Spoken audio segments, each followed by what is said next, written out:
तो आज हमारे पास हिंदी साहित्य के इतिहास पर कुछ बहुत ही दिलचस्प नोट्स हैं। देखने में ये किसी की परीक्षा की तैयारी वाले नोट्स लगते हैं, बड़े करीने से बनाए गए हैं, फ्लो चार्ट्स और सूचियों के साथ। हाँ बिल्कुल। हमारा मकसद है इन नोट्स के जरिए हिंदी साहित्य के शुरुआती दौर यानी आदिकाल की एक साफ तस्वीर बनाना। बिल्कुल। और किसी भी इतिहास को समझने की शुरुआत ही इस सवाल से होती है कि उसे बांटा कैसे गया है। मतलब हजारों साल के साहित्य को हम आदिकाल, भक्तिकाल, रीतिकाल जैसे डिब्बों में कैसे और क्यों रखते हैं। ये नोट्स इसी गुत्थी को सुलझाने से शुरू होते हैं। हाँ, ये सोचना भी अजीब है कि कोई बैठकर तय करता है कि अच्छा सन 1375 से भक्तिकाल शुरू। ये कोई तारीख तो है नहीं कि आज से नया जमाना शुरू हो गया। सही बात। तो फिर इसका आधार क्या है? नोट्स में 4 मुख्य आधार बताए गए हैं। पहला है कर्ता के आधार पर। इसका मतलब है कि किसी दौर का नाम उसके सबसे बड़े, सबसे प्रभावशाली लेखक के नाम पर रख देना। अच्छा। जैसे नोट्स में भारतेंदु युग और द्विवेदी युग का उदाहरण है। भारतेंदु हरिश्चंद्र और महावीर प्रसाद द्विवेदी इतने बड़े नाम थे कि उन्होंने अकेले ही अपने दौर के साहित्य की दिशा तय कर दी। लेकिन क्या ये बाकी लेखकों के साथ थोड़ी नाइंसाफी नहीं है? मतलब पूरे युग का सेहरा किसी एक ही शख्स के सिर पे बांध देना? या फिर उनका प्रभाव वाकई इतना जबरदस्त था कि उनके बिना उस दौर की कल्पना ही नहीं की जा सकती? आपका सवाल बहुत वाजिब है और यही इतिहास लेखन की चुनौती है। ये नाम इसलिए दिए जाते हैं क्योंकि इन लोगों ने सिर्फ अच्छा लिखा ही नहीं बल्कि एक पूरा माहौल बनाया, एक पूरी पीढ़ी को प्रभावित किया। ओके। महावीर प्रसाद द्विवेदी ने तो सरस्वती पत्रिका के जरिए भाषा का एक मानक रूप तय कर दिया, तो उनका असर सिर्फ साहित्य तक नहीं, भाषा तक था। मतलब उनका प्रभाव बहुत बड़ा था। हाँ, इतना बड़ा था कि ये नाम जायज लगते हैं। समझ गई। चलिए दूसरे आधार पर आते हैं, जो है प्रवृत्ति के आधार पर। ये मुझे ज्यादा दिलचस्प लग रहा है। प्रवृत्ति यानी उस दौर की मुख्य भावना या स्टाइल क्या था। ज्यादातर लेखक किस बारे में और कैसे लिख रहे थे। जैसे नोट्स में सबसे अच्छा उदाहरण है भक्ति काल।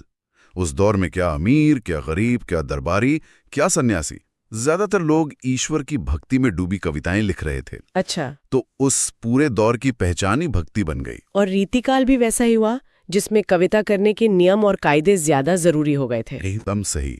रीति का मतलब ही है तरीका या नियम। उस दौर में कविता भाव से ज्यादा कलाकारी का प्रदर्शन बन गई थी। अच्छा, मतलब क्राफ्ट पर ज्यादा जोर था। बिल्कुल। अलंकार कैसे इस्तेमाल हो, छंद कौन सा हो, नायिका का वर्णन कैसे किया जाए, इन सब पर जोर था। इसीलिए उसे रीतिकाल कहा गया। बाद के छायावाद और प्रगतिवाद भी इसी तरह के नाम हैं, जो उस दौर की मुख्य सोच को दिखाते हैं। इसके बाद विकासवादिता और घटनाओं के आधार पर भी नाम है। विकासवादिता तो सीधा लगता है, आदिकाल यानी शुरुआत, आधुनिक काल यानी नया जमाना। हाँ। लेकिन यहाँ से एक बहुत बड़ी बहस शुरू होती है, जो इन नोट्स में साफ दिखती है। हाँ। एक ही काल के कई कई नाम। और यही इस विषय का सबसे मजेदार हिस्सा है। ये दिखाता है कि इतिहास कोई पत्थर पर लिखी इबारत नहीं है, बल्कि एक चलती फिरती बहस है। सही। आदिकाल को ही देख लीजिए। नोट्स में सूची दी गई है। किसी ने चारण काल कहा, किसी ने आरंभिक काल, किसी ने बीजो बोबन काल। लेकिन सबसे बड़ी टक्कर 2 नामों में है, आचार्य रामचंद्र शुक्ल और हजारी प्रसाद द्विवेदी। बिल्कुल। आचार्य रामचंद्र शुक्ल का दिया वीर गाथा काल और हजारी प्रसाद द्विवेदी का दिया आदिकाल। और आज हम आदिकाल नाम ही सबसे ज्यादा इस्तेमाल करते हैं। ऐसा क्यों? वीरगाथा काल में क्या कमी थी? ये सिर्फ नाम का फर्क नहीं है, ये सोच का फर्क है। अच्छा। आचार्य शुक्ल ने उस दौर की वीर रस की रचनाओं जैसे पृथ्वीराज रासो को सबसे ज्यादा महत्व दिया और कहा कि इस युग की मुख्य प्रवृत्ति वीरता का बखान करना ही था। इसलिए उन्होंने इसे वीर गाथा काल कहा। जो सुनने में तो सही लगता है। उस दौर में युद्ध और लड़ाइयां तो बहुत होती थीं। लेकिन क्या सिर्फ वही होती थी? यहीं पर हजारी प्रसाद द्विवेदी ने सवाल उठाया।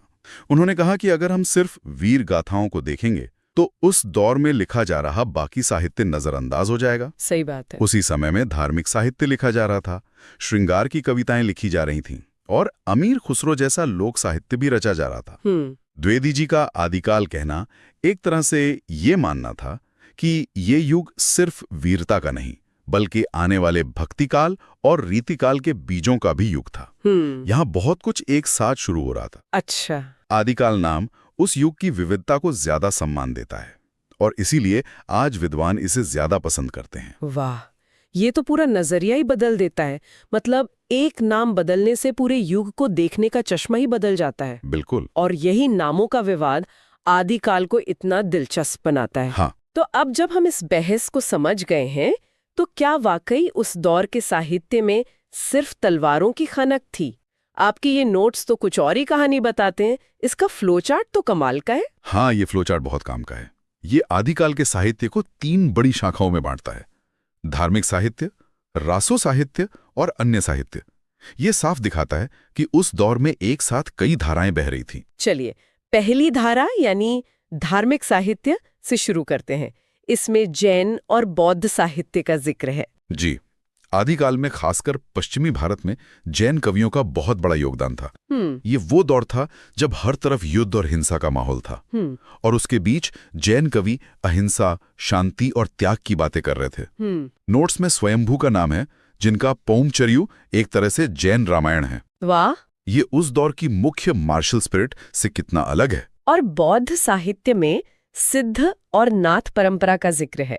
ये तो और भी रहस्यमयी लगता है। हाँ, सिद्ध साहित्य बौद्ध धर्म की वज्रयान शाखा से निकला।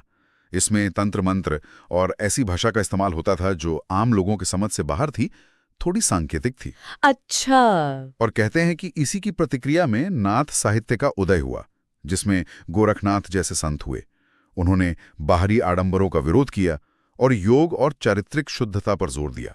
तो मतलब धर्म के अंदर भी कितनी अलग अलग सोच चल रही थी। बिल्कुल। अब आते हैं उस शाखा पर जिसका नाम सुनते ही लगता है कि हम आदिकाल की बात कर रहे हैं, रासो साहित्य।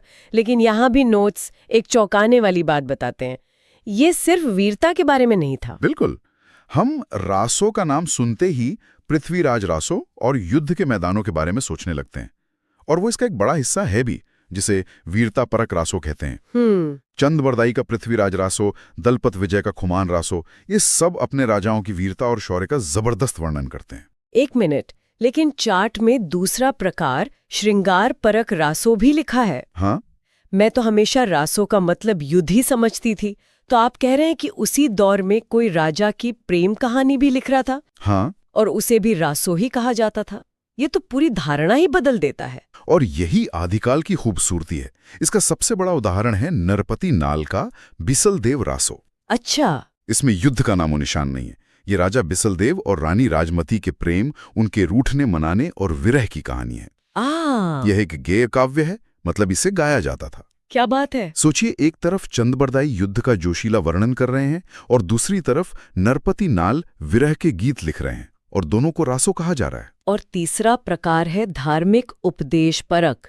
तो यहाँ न वीरता है न श्रृंगार, यहाँ क्या है? यहाँ धर्म और नीति की बातें हैं। ये ज्यादातर जैन कवियों ने लिखे। इनका मकसद मनोरंजन नहीं बल्कि नैतिक उपदेश देना था। जैसे शालिभद्र सूरी का भरतेश्वर बाहुबली रास। इसमें 2 भाइयों भरत और बाहुबली की कहानी के जरिए राजपाट के मोह और त्याग का महत्व समझाया गया है। तो मतलब रासो साहित्य का कैनवस बहुत बड़ा था, सिर्फ वीरता तक सीमित नहीं था। बिल्कुल नहीं। ये तो सच में आंखें खोलने वाली बात है। अब उस फ्लोचार्ट की आखिरी और सबसे दिलचस्प शाखा पर आते हैं, अन्य साहित्य। इसमें सिर्फ 2 नाम हैं, लेकिन क्या नाम है! विद्यापति और अमीर खुसरो। ये तो किसी एक श्रेणी में बंधने वाले लगते ही नहीं। आप बिल्कुल सही कह रही हैं। ये दोनों अपने जमाने के मैवरिक्स थे, जो किसी बनी बनाई लीक पर नहीं चले। विद्यापति बिहार के थे, मैथिली भाषा में लिखते थे। मैथिल कोकिल। हाँ। नोट्स में उनकी पदावली का जिक्र है। एक तरफ हिंदी में वीरता और धर्म की बातें हो रही थीं, और विद्यापति मैथिली में राधा कृष्ण के प्रेम का इतना सेंशुअल और मानवीय वर्णन कर रहे थे कि लोग उन्हें मैथिल कोकिल कहने लगे। उनकी पदावली ने तो बाद में भक्तिकाल पर भी बहुत असर डाला है ना? बहुत गहरा असर डाला। बंगाल और असम तक उनकी पदावली गाई जाती थी। वो थे दरबारी कवि, राजा शिव सिंह के दरबार में, लेकिन लिख रहे थे भक्ति और श्रृंगार का ऐसा काव्य जो सीधे आम लोगों के दिल में उतर गया।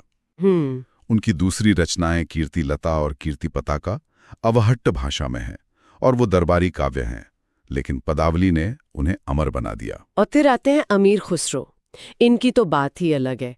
पहेलियां, मुकरियां, गजलें, मतलब वो जमाने के स्टैंड अप कॉमेडियन, संगीतकार और शायर, सबका मिला जुला रूप थे। आपने क्या बढ़िया कहा। बिल्कुल यही थे वो वो दिल्ली में 7 सुल्तानों के दरबारी कवि रहे, बड़े विद्वान थे, लेकिन उनकी आत्मा बसती थी आम लोगों में। सही। उन्होंने उस भाषा में लिखा जिसे उस समय हिंदवी या खड़ी बोली कहा जाता था, यानी आम लोगों की जबान।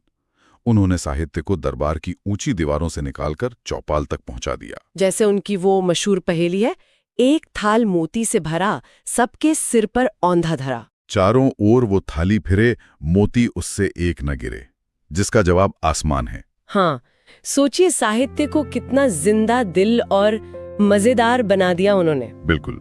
या उनकी मुकरियां, जिसमें वो बात कहकर मुकर जाते हैं, जैसे रात समय वो मेरे आवें, भोर भइये वो घर उठ जावें, ये अचरज है सबसे न्यारा, ए सखी साजन न सखी तारा।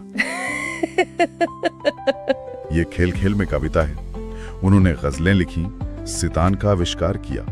खुसरो एक अकेले इंसान नहीं, एक पूरी संस्कृति थे। वो दिखाते हैं कि आदिकाल सिर्फ ग्रंथों और वीर गाथाओं का नहीं, बल्कि जिंदा दिल लोक परंपराओं का भी दौर था। तो इन सारी बातों को समेटें तो इन नोट्स से हमें क्या बड़ी तस्वीर मिलती है? आखिर में क्या समझ आता है? मेरे हिसाब से 2 बड़ी बातें समझ आती हैं। पहली कि आदिकाल नाम वीर गाथा काल नाम से कहीं ज्यादा सटीक है। सिर्फ युद्ध और वीरता का नहीं था, ये एक मेल्टिंग पॉट था, जिसमें एक ही समय पर जैन मुनि अहिंसा का उपदेश दे रहे थे, चारण कवि युद्ध का वर्णन कर रहे थे, कोई रानी के विरह में गीत गा रहा था, तो कोई आम जनता के लिए पहेलियां बना रहा था। सही है। ये विविधता ही इस युग की असली पहचान है।